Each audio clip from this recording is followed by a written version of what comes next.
What's up, it's Ozzy here to talk about the only thing that keeps me from TNTing my Minecraft world. Memes, specifically their relation to Lil Pump, and how they played a pivotal role to his rise to being, quote, one of the most successful artists under 18 to ever do this.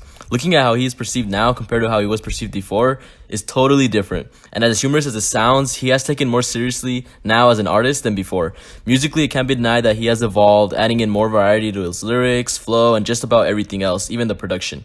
His production as well has changed from these distorted instrumentals to more of a bouncy, trap-like sound. Normally, a lot of people are with having an artist evolve, but with Pump's last album, Belly Flopping Concrete, it could be seen as a decline. Even though this project is better sonically, Lil Pump being unpolished gave his music a unique charm. But this whole long monologue brings me to this. Lil Pump only has a career because he is one big meme. He was most interesting as a rapper when he wasn't trying or taking his career serious. As bad as it sounds, it's true.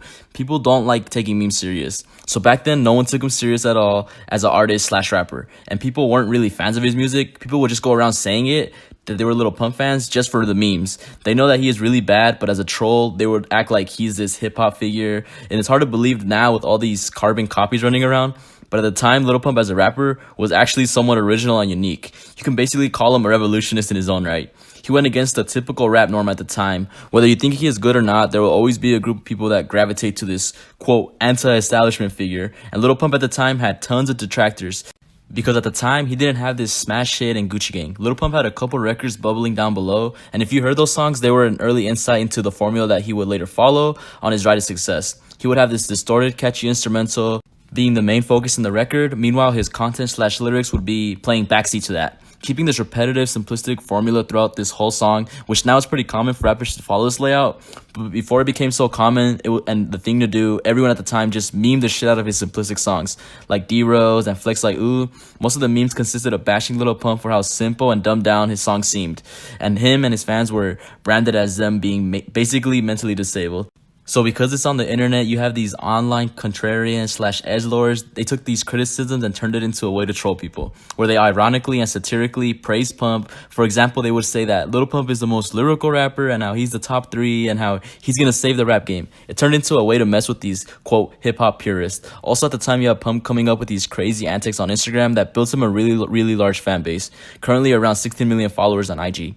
Whether that transfers to a sale, it would seem with him selling around 40K with his recent album, it proves that it doesn't have that big of a correlation.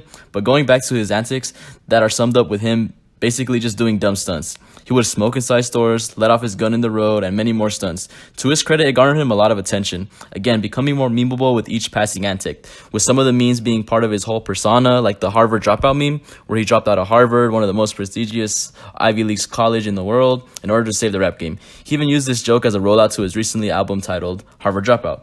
But at the time, the whole Harvard joke was way past its expiration date. Sort of like the whole Icarly love quest, where Pump went on this epic journey to capture the heart of Icarly star Miranda Cosgrove. Another long-lasting meme / movement was the whole fuck J.cole campaign he had going on, which he did garner a lot of press from, because it turns out a lot of people would turn heads because you have Pump saying fuck J.cole, one of the most peaceful rappers in the game. Even J.Cole's quote response, if you want to call it that, in 1985, he doesn't really diss him back, rather he just gives him some advice in true J.Cole fashion. And after Pump caught lightning in a bottle with Gucci Gang, he has evolved his sound as unbelievable as it sounds. He has strayed away from the dark, distorted production, and also he has made attempts to include more lyrics in his music. Just comparing the earlier mentioned songs of D-Rose and Gucci Gang to his newer songs off his recent album, like Esquere and Butterfly Doors, they have a completely different sound from each other. And also toning down his antics as well as his crazy persona. The lacking of antics as well as music makes him an unmemeable person, unlike earlier in his career where everything he did was basically being able to be memed. And in my theory / speculation, I believe that he isn't as popular anymore and he's on a decline right now because he has taken himself serious as a rapper instead of being a meme. I don't want to go too in-depth on it on this video. I'll probably make a separate video on it, but yeah, that's what I think about it. Let me know if memes are the reason for Pump's meteoric rise, or were his lyrics enough to get him there. I'm Ozzy, like, comment, sub, and I'm out.